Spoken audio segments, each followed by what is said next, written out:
खबरों की ओर बढ़ते हैं, चुनावी खबरों की ओर, जहां महाराष्ट्र की सभी 288 विधानसभा सीटों के रुझान आ गए हैं। महायुति गठबंधन 200 से ज्यादा सीटों पर बढ़त बनाए हुए है। राज्य में भाजपा गठबंधन की सरकार बनना तय है। कांग्रेस के नेतृत्व वाली महाविकास आघाड़ी करीब 50 सीटों पर आ गए। मुख्यमंत्री सीएम शिंदे ने कहा कि तीनों पार्टी मिलकर तय करेंगे कि राज्य का अगला मुख्यमंत्री कौन होगा।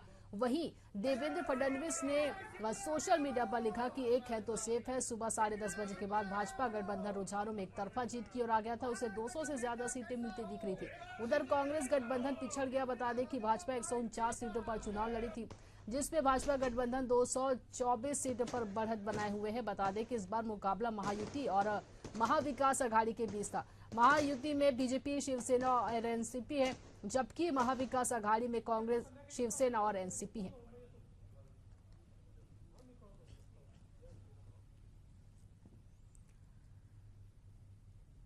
के तमाम मतदाताओं को बहुत बहुत धन्यवाद देता हूं, उनका अभिनंदन करता हूं, क्योंकि ये विक्ट्री जो है ये लैंडस्लाइड विक्ट्री है।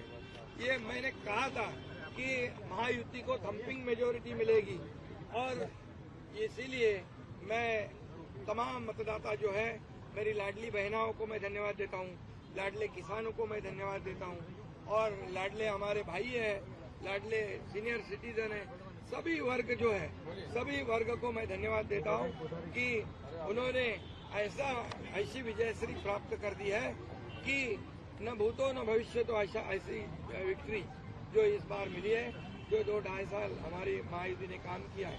ये महायुति ने जो काम किया है, उसके काम के ऊपर ये जनता ने शिक्कामोर्तब किया है, काम को तवज्जो दिया है, प्राथमिकता दी है, और इसीलिए महायुति को इतनी बड़ी जीत हासिल हुई है। उस वक्त भी हमने कहा था मोदी जी हार गए हैं, लेकिन चाहे महाराष्ट्र हो चाहे और स्टेट में गड़बड़ की है। महाराष्ट्र के नतीजे भी उससे ज्यादा आने वाले थे अच्छे। हमारी 4 या 5 सीटें लोगों ने चोरी की है।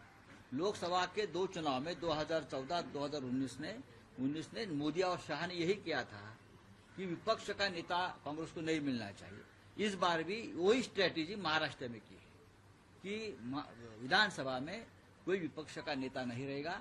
ये हमेशा बीजेपी की स्ट्रेटेजी रहेगी। 200 के ऊपर किसी को चुनाव में नतीजे मिलते हैं क्या? जिस देश में, जिस राज्य में सबसे बड़ी बेईमानी हो गई है, इस राज्य की जनता बेईमान नहीं है। ये नतीजे ऐसे दिए आपने कि अपने राज्य को, जनता को बेईमान ठहराया है।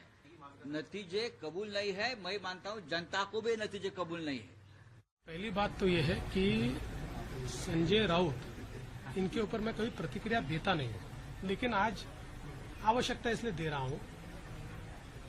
मुझे ये पता है कि झारखंड में झारखंड मुक्ति मोर्चा जीता है तो बहुत लेजिटिमेट जीता है।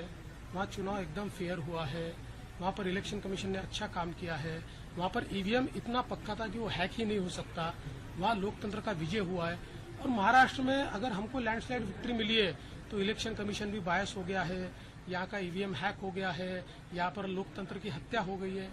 देखिए, कभी न कभी आत्मचिंतन करने की आवश्यकता होती है। जो आत्मचिंतन नहीं करते जिंदगी में, वो समाप्त हो जाते हैं। मुझे ऐसा लगता है कि कभी न कभी आत्मचिंतन करना चाहिए, और इस प्रकार से वो बात करेंगे तो क्या लोगों का विश्वास बैठेगा?